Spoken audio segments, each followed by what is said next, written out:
Oh, dites-moi.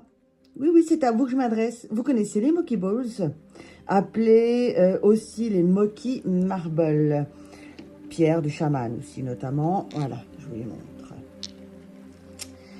Ces pierres proviennent de l'état de l'Utah, si je ne me trompe pas, aux USA.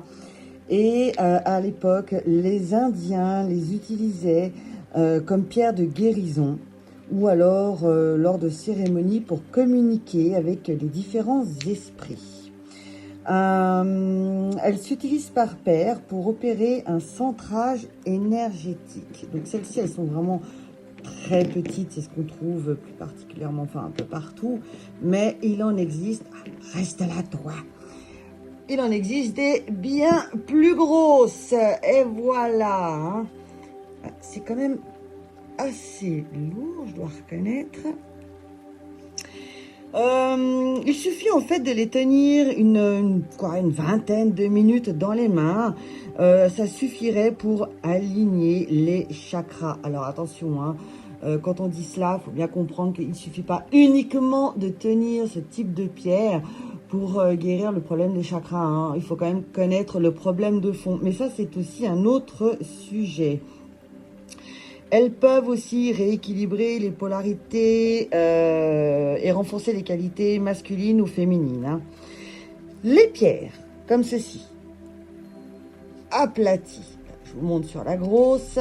Voilà, plus aplatie. Celle-ci dans la petite. Ont une polarité, on va dire, négative et la ronde positive. Voilà.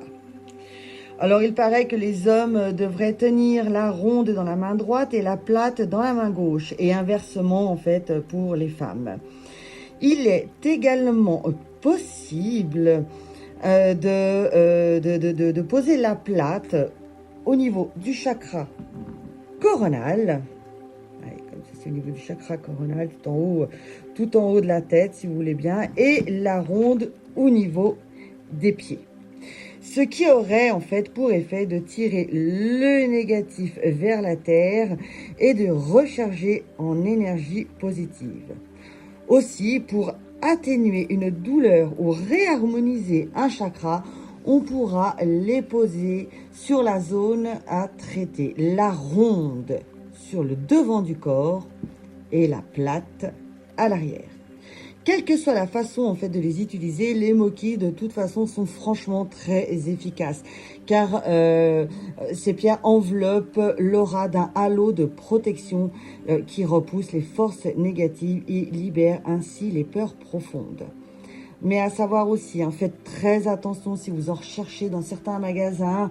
Très peu de marchands, enfin beaucoup trop de marchands sont assez peu scrupuleux et vendent des pierres non conformes, c'est-à-dire en gros 2 rondes ou alors 2 plates. Et en gros, si vous voulez bien, ça n'aura pas grand effet. Donc faites bien attention, la ronde et une plate.